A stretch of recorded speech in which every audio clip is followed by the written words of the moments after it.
All right, so I'm going to just go right along with where Michelle was going. I mean, you couldn't have planned it any better. I mean, really, truly. So, but I'm going to start off with my Captain Obvious slide. Maybe. All right, well, we're going manual here. Thank you, Captain Obvious. Cyber's the new disaster. By the way, hope is not a strategy. It's not a matter of if, but a matter of when. And I know we talk about that all the time. But I will tell you that cyber attacks are not a technology problem. I'll be the first one to tell you that. We've got the technology. We've shown that. We've got a technology on top of technology on top of technology. The problem is it doesn't all function together. It ends up giving us a false sense of security, and that false sense of security leads to a larger attack surface. Thank you, Ed Krath, who runs our enterprise data protection business in Western Canada, for this little tidbit last night. This came out on the 24th. Everybody knows what's going on. Trust me, I'm from Chicago. We got a lot going on there too. But everybody knows what's going on. The threat has been made. But the same threat was made when Canada supported Ukraine with tanks. We see where this is going. Cyber isn't just about the ransoms of the world. I mean, and it's not an easy thing to attack, no pun intended. If it was easy, we would have figured it out by now, and, well, I wouldn't be here. But understanding the threat starts the process in understanding how we resolve it. So I use MITRE ATT&CK. This is all third party. There's no Dell commercials in here whatsoever. This is all third party information. I start with MITRE ATT&CK. The bad actors, they start with reconnaissance and resource development. They build through, they gain that initial access. They execute, they persist, they escalate privileges, they evade defenses. That's a big one. When you look underneath the tactics under MITRE ATT&CK, there's 192 techniques and 401 sub-techniques just in the enterprise systems alone. Then you also have a mobile and an industrial control side of it as well. Once they get past the defenses, now we've got credential access, and here's the first assumption you need to make. If they have credentials, they own you. They're not going after the credentials that are going to steal somebody's cat photos. No offense to the cat photos. They own you. At that point, they go through and discover. When we talk cyber recovery, we talk about that destructive level event. Whether or not they give you the ability to buy your way out of it it really doesn't matter. That's just offering a ransom. The damage is done. But if they are going after that destructive level event, the first thing that they're going to go look for is any means you have to be able to recover. They want to disrupt that. And they're going to go after that directly or indirectly. The second thing they go after is the indirectly. AD, DNS, switch router configs, load balancer settings, host and build tools. We can go through the list, the things that make the network work. Third thing, critical applications, but more importantly, the data on those applications, because that's the valuable parts that they're going after. Somebody brought up MOVEit earlier. I think it was IBM. I was here for the last two sessions. IBM brought up MOVEit earlier. MOVEit had no destructive attack whatsoever. They got in, they got their data, and they got out, and that's what they were ransoming. They didn't take down anything. They said, hey, guess what? I got this. And now we've moved on from MOVEit. By the way, did anybody hear that and think, I like to move it? Yeah, there's your earworm for the day. We've moved on from that. Now we're talking about MGM and Caesars. By the way, everybody knows Caesars got hit too, right? Except they didn't do destructive level event. Caesars paid. MGM didn't. And I've been dealing with that on the side. It's a beautiful concept. So they get in, they do that discovery, they move laterally, they collect, they establish command and control, they exfiltrate, and then, boom, attack is launched. Impact is actually what MITRE calls it. I put attack is launched. Average dwell time, 204 days. IBM brought up Pony Mound cost of data breach. That's from 2023, this year. Inside of that dwell time, that is information security and data protection together. Find the problem before it becomes one, but ensure data survivability. After the fact, by the way, these slides will be made available. After the fact, it's cyber recovery. And the goal of cyber recovery is to take an event that could potentially last weeks or months and bring it down to a matter of days, if not better. And Michelle did a great job of kind of talking about how that works, and I'll talk a little bit more about it here in a minute. We have a lot of things that are out there right now that we can focus on. The biggest thing is, okay, great. By 2025, the industry is going to spend $1.75 trillion on cybersecurity. Bad actors are going to get $10.5 trillion.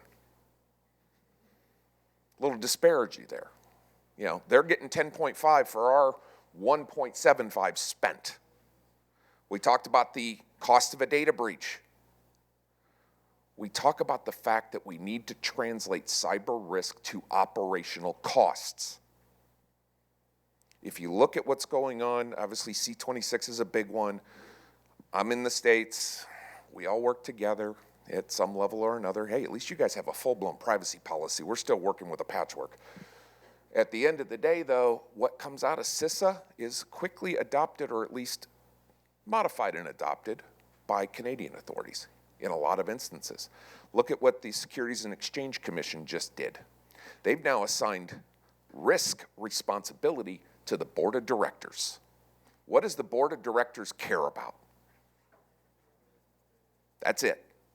They care about the money. They don't care how the sausage is made. They only care about how it tastes and if it's actually working. And then you've got the 70% of cybercrime is caused by third-party attacks or human error. People are always going to be the weakest link in the chain. But ultimately, when we look at it, what is cyber resilience? Here is the NIST definition. I mean, if you're going to pull anybody out, you might as well pull out NIST. It's the one everybody looks to. Anticipate, withstand, recover from, and adapt. Not quite 5, like NIST cybersecurity framework, but it follows that same path.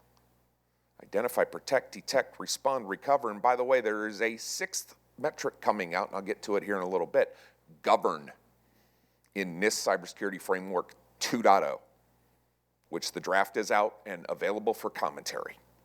Just throwing that one out there. But ultimately, when it comes down to it, cyber resilience is an outcome. And I will make the argument all day long, it starts with operations. Like I said before, we've got technology. We can throw as much technology at it as we want. No problem. I got this problem. Great, throw that at it. I got this problem. Great, throw that at it. Problem is, it's made the environment itself very complex and very hard to manage. If we understand the goals of the business, the goals of the organization, we can then build the technology to those goals and objectives. It actually gives us a path. The shortest distance between 2 points is a straight line. If you don't have that map, you're doing this. You're going all over the place, and that's where we waste money. Today's security paradigm is broken. Expanding threats, fragmented products, not only magnify that complexity, but also lead to false security. This is an integrated security and resiliency approach. Notice it starts at the top with unified risk management. Strategy, business controls and unified policy management, frameworks. We've got automation and orchestration. We've got visibility and analytics. So we have proactive security operations. The more we do here, the better it is to combat those threats later, because I can tell you, I speak to 250, 300 customers a year. Their number one goal is, listen, I got too many false positives coming in. I don't have time to deal with all this. I'm seeing stuff everywhere. I don't have time to deal with all this. So I'm just going to mute that button. What happens when you walk through the parking garage somewhere and there's a car alarm going off? You keep walking. Same basic concept. The noise has gotten so bad you just ignore it now. Well, what's the one that's going to get you? Because they only have to be right once. So putting in the proactive operations, filtering out the clutter, is a big step in the right direction. But then you've got to have a resilient architecture, devices, and infrastructure. And that points, to be honest with you, to zero trust. Zero trust is not a marketing term. Please help me. I'm so tired of hearing the term, oh, zero trust this and zero trust that and zero trust this and zero trust that. Zero trust is actually a referenced architecture. NIST has one. We, on our facilities, we use the U.S. Department of Defense. Their zero trust architecture. But it's more than just that. We also have to have operational control. And this is from a Canadian bank. In their 10K, their public 10K, it's published, but I'm still not going to tell you who the bank is. They're the 6th largest bank in North America. Google away. But you can see board of directors, corporate governance, risk, audit, human resources, chief executive officer, security executive team, senior executive team, all the way through, but behind it is internal audit, covers everything. And by the way, they've identified their 10 biggest risk factors to the business. That's strategic, credit, market, operational, model, insurance, liquidity, capital adequacy, legal, regulatory compliance, and conduct, although that could easily be 4. And the last one there is reputational. We can assign a cyber attack to 7 to 10 of those instantly. Liquidity. Oh, I just got hit with a cyber attack. How am I going to get money? How am I going to give money? Things along those lines. This is the model we're seeing moving forward. And this lends itself to what the Securities and Exchange Commission in the U.S. just came out with and is now rules for publicly traded companies in the U.S., of which this bank is publicly traded in the U.S. as well as Canada and other countries. It's no longer all about speed and agility. I've got this problem, I'm going to throw this at it. I got this problem, I'm going to throw this at it. Keep repeating that. It's now about information. How fast can I get it, and how fast can I act on it, and can I do that faster than the bad actors that are trying to get to me? That's what we're dealing with now. The OODA loop was originally done when they built the F-14, since we were talking about jets earlier too, when they originally built the F-14. They basically looked at their adversarials across the landscape when it came to fighter jets. And they packed everything into that F-14 that they possibly could to overcome any objection that they would have up in the air. It's not quite the same. Obviously, we're seeing it with the F-35. Somebody made that comment earlier. It's not quite the same anymore. Cybersecurity itself is a $200 billion industry with over 3,500 different companies. And some of them overlap. The fragmentation is the problem.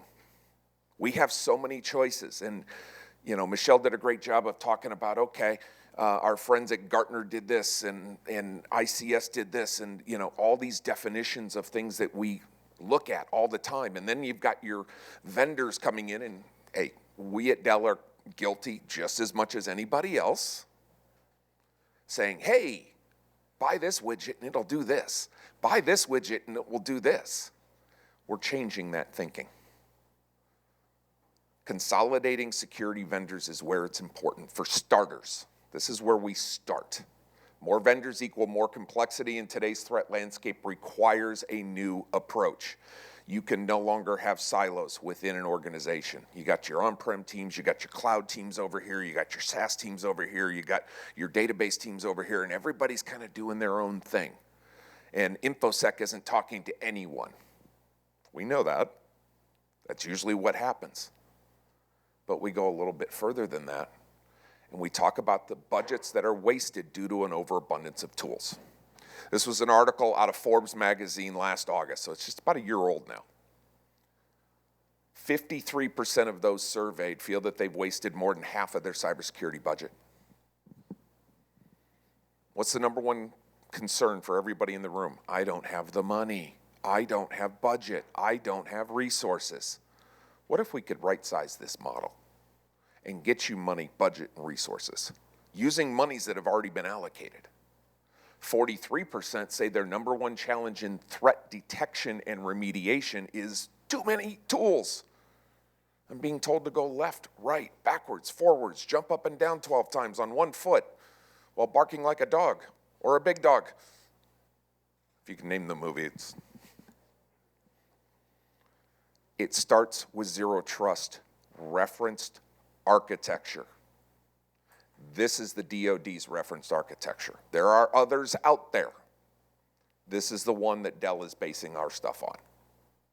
7 pillars across the user, the device, the application, the data, the network environment, the automation and orchestration, and visibility and analytics.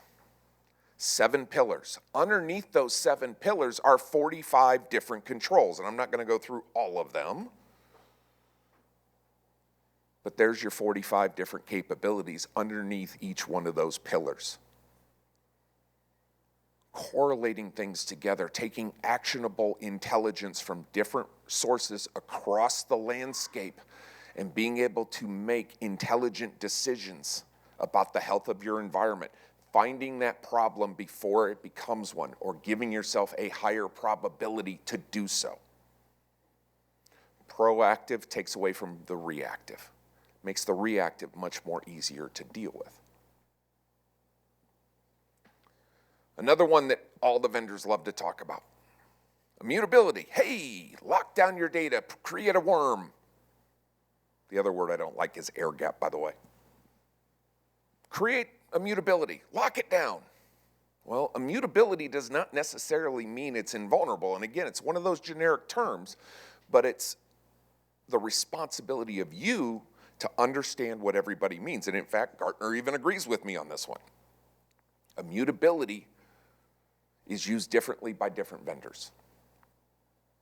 Devil's in the details. Just because somebody says something is immutable, does that meet a certain definition?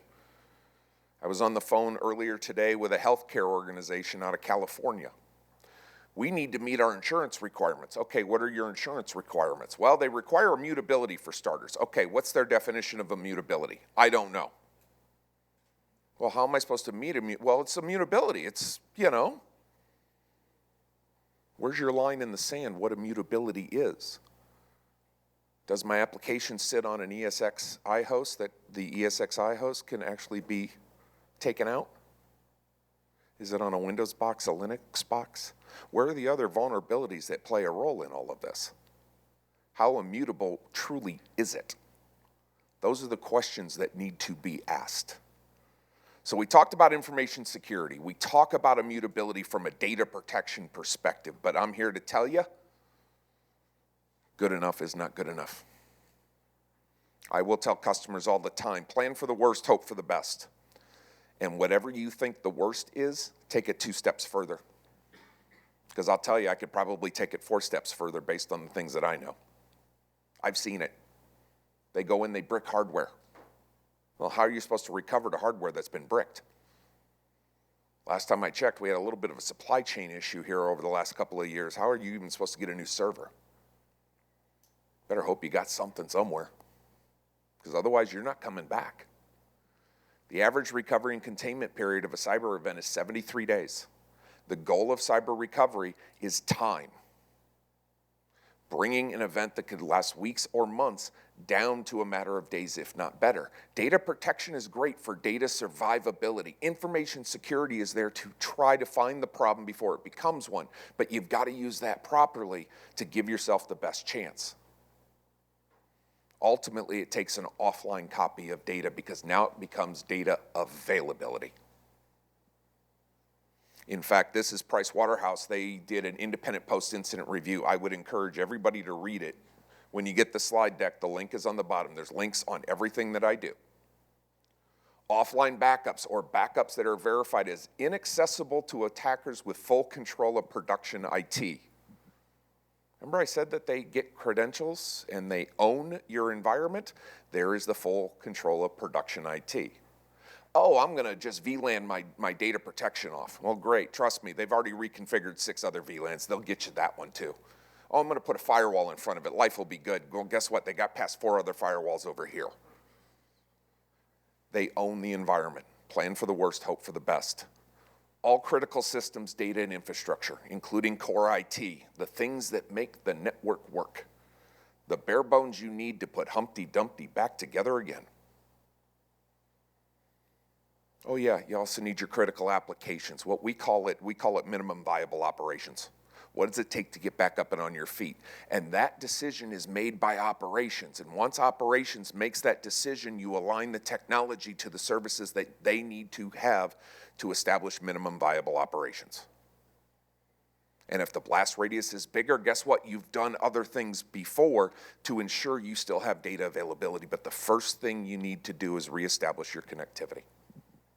And actually, I've got an example of what we do from an IRR perspective. Incident recovery and response. Stronger resilience, better outcomes. You could have basic data protection. Great, I get hit, potentially months to come back. Okay, oh, now I'm gonna add immutability. But if they take out my core environment and I can't get to my data, let alone have an environment to recover it to, now I've got to do some rebuilding before I can actually do this. Now we've gone down to weeks. What if we build that isolated environment with just some basics? Well, at least now I can start doing restores instead of rebuilds. Again, this is all about time. It's what it comes down to. And time is money. I can do some restores. I don't have to rebuild. But what if I've got minimum viable operations and I can stand things up in a sandbox environment? Maybe even create a lifeboat, because let's say hardware gets bricked. Let's say the authorities come in. Let's say your insurance company shows up, and by the way, they want to get all their forensics off of your production environment before you turn it back on again. Well, my corporate mandate is I need to be back up within 48 hours, within 24 hours, within 12 hours, within whatever. It's going to take them 5 days. I can't touch my environment. Plan for the worst, hope for the best. How far down that path do you need to go? And to be honest, it then becomes a cost-benefit analysis. What does incident response truly look like? So again, I'm trying not to make this a Dell commercial, but leverage our resources. We have our own incident response and recovery team. We're responding to about 10 to 14 attacks every single week today. That's up from 6 a week a year ago. But we follow the same 5-phased approach with 10 steps. Phase 1, we got to figure out what the heck is going on. And that is steps 1 through 4. Phase 2 is step 5, and that's threat hunting and analysis. We got to figure out, okay, now we know what's going on, we got to figure out what we're dealing with. Phase 3, steps 6, 7, and 8, now that's containment and eradication. Not only do you have to have a clean copy of data, but you got to have a clean environment to recover it to. If you don't have both of those, you're going to repropagate the event. Phase 4, hey, guess what? We finally get to start recovering. We don't start actual recoveries until phase 4, step 9 of 10. And then we do all the cleanup. We document. This is root cause analysis time, things along those lines. Hopefully, folks take the intelligence and they actually change their behaviors. Because once they've been there once, trust me, they know they can come back if you don't take those corrective measurements. Identify, protect, detect, respond, recover. I would add another one, repeat. It's kind of the way it goes down. We did a study with a lot of our customers. This one was very interesting. What if I knew I was going to get hit with a ransomware event, a malware attack, catastrophic malware attack where they offered me the ability to buy my way out of it? That's a malware, or that's a ransomware attack. In 30 days, what are the 10 things that I would change today? It's an interesting list. Vulnerability assessments based on Center of Internet Security Top 18. Gee, the resources are out there. Acquire contingency equipment for incident response, just in case I lose servers or I don't have access to my production environment for an extended period of time. Implement managed detection and response. I know it's one of those acronyms, MDR. but implement managed detection and response. Develop detailed incident response plan. I got asked on a call earlier today, said, okay, well, now I need to know how fast can I recover? I said, I get to give my favorite answer. It depends. It's also my most frequent answer. It depends. Well, what does it depend on? Two things. How big's the blast radius? How bad was the damage of the attack? Number two, how well do you execute the incident response plan? By the way, the incident response plan is not a DR plan. It is a DR plan on steroids, because you're going to have 97 different groups of people doing 192 different things simultaneously, all with their hair on fire. And most of those people do not deal in technology.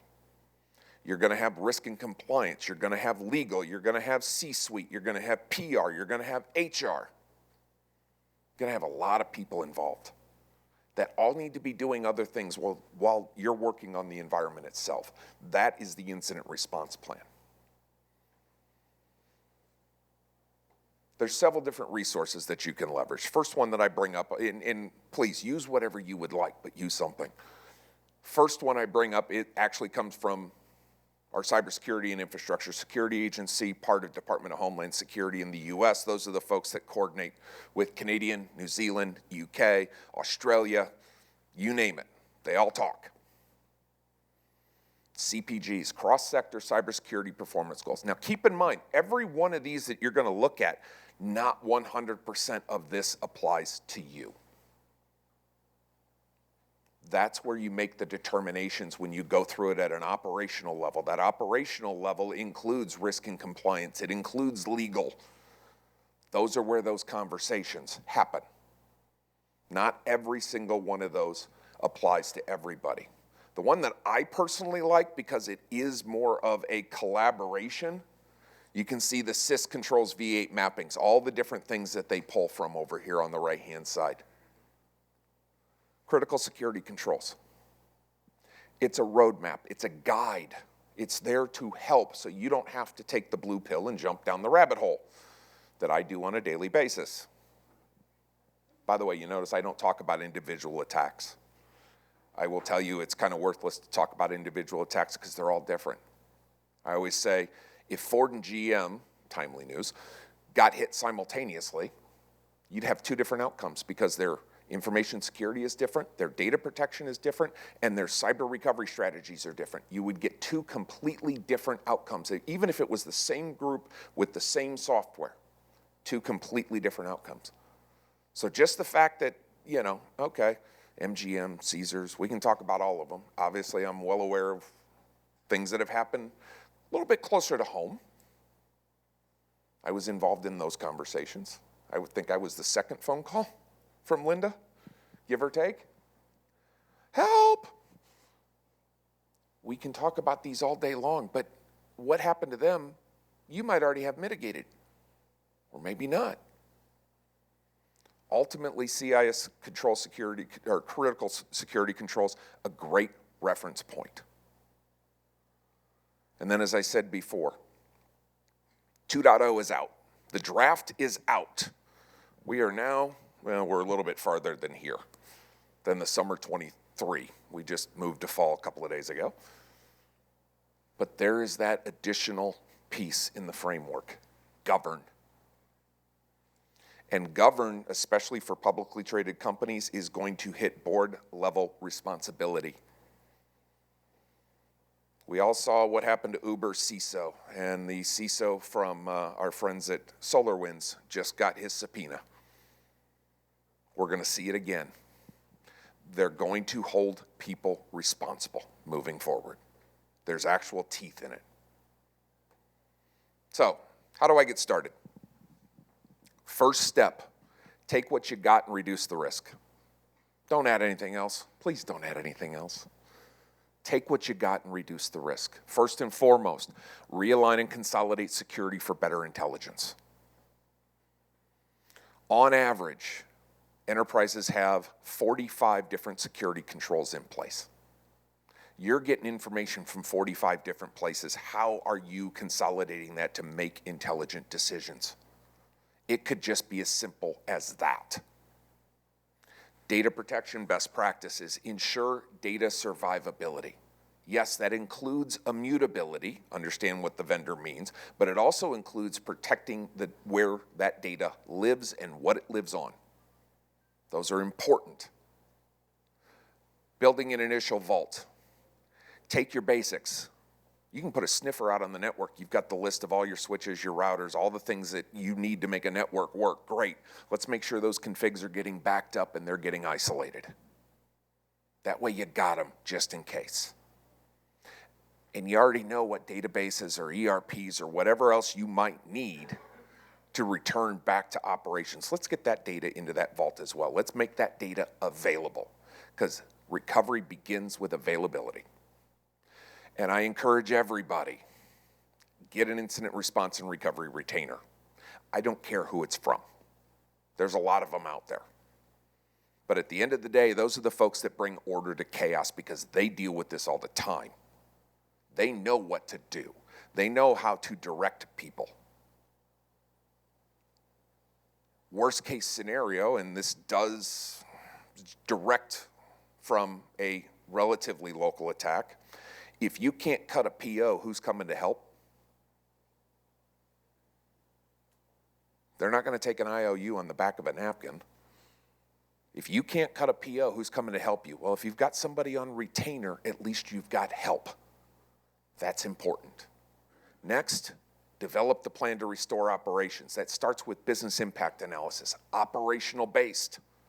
Identifying that minimum viable operations, the dependencies that go along with it, building that run book, as well as all the other details of what everybody else needs to be doing simultaneously. Test it again, test what you just tested. Muscle memory makes it better. But let's say you get it down to a 5-day, but business needs it at 1 day. Well, now we can look at ways that we can automate, put clean rooms in, and orchestrate and move things along faster, but you can't speed up something you don't have, so you need the plan first. Ultimately, at the end of the day, today is not the same.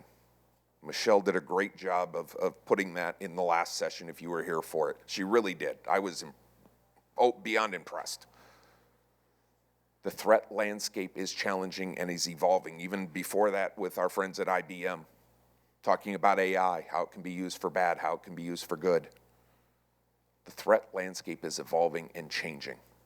The known exploited vulnerability catalog that CISA, Cybersecurity and Infrastructure and Security Agency, maintains just went over 1,000 records. By the way, they added over 750 records in 2 years. Started at 237, they just went over 1,000. By the way, the 1,000th vulnerability that needed to be corrected, you know those little OWL conferencing units? That was the vulnerability. Turns out they have a high deployment rate in the US federal government. Who knew? You'd have thought it would have been Microsoft or Cisco or Dell or somebody else. No, it was OWL. Little tools, techniques, talent to secure while maintaining operations. That's the big part. You have to do this the right way. As I told somebody earlier today, take 3 steps back to take 4 steps forward is kind of where we're at today. We need to go back and take a look at ourselves, do a better job from the beginning, plan the work, work the plan. Otherwise, when something happens, it's not going to be pretty. With that, questions? I think I've got 5 left.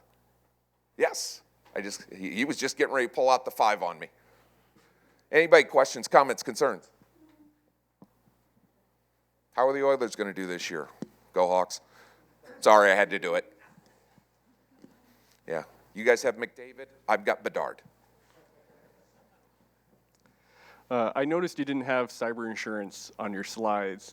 Where do you see that industry going, and is cyber going to be an insurable risk in the future? Oh boy, there's the $1 million question. So, some of the biggest out there, Lloyd's, Zurich, they've already said they're going to start shutting that business down. There's only so many times you can reassure something. Last time I checked, insurance companies are in the business of collecting premiums. They're not in the business of making payouts. So that's why you have exclusions. things along those lines. That's why you have, I've got to meet 50,000 or 100,000 or 200,000. The problem with the insurance company and cyber insurance is they don't know what the heck they're talking about. And they will continue to use generic terms until they know better. And when they use generic terms, it opens them up for claims. There was one in the States, Mondelez, used to be the snack division of Kraft. This one hits home for me. They were hit by WannaCry. Zurich North America is their insurance company. They filed a $100 million claim against to Zurich North America, and Zurich North America said, nope, that was a nation-state attack. It's in your exclusions list. We considered it an act of war because it came from a nation-state. That's excluded. They went to court, as everything does. They settled. Nobody knows what they settled for. But this is the environment we're getting into. Cyber insurance is not going to make you whole. Take healthcare as an example. Regulatory fines and penalties and civil lawsuits alone on personally identifiable information is going to cost you 5 to 7 times more than the cost of a cyber incident itself. Trust me, insurance is not paying you back for that. That's outside of their purview. That's outside of their scope. They're not paying you back for that. That's the problem. Good? All right. Other questions?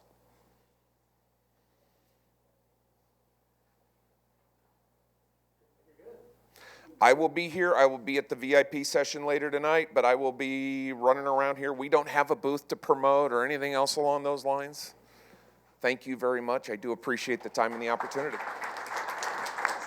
Oh, we got one. We got one. Testing. Hey, sorry for that, folks. Go for it. Last question. So I'm a defense specialist and intelligence SME of our team. So I think this presentation is perfect and very awesome. So I'm just going to go back a little bit more in the slides. There was says there that's an overabundance of tools. Oh, yeah. And number of, complexity of vendors. So is there a healthy line where we can play upon and, stay there?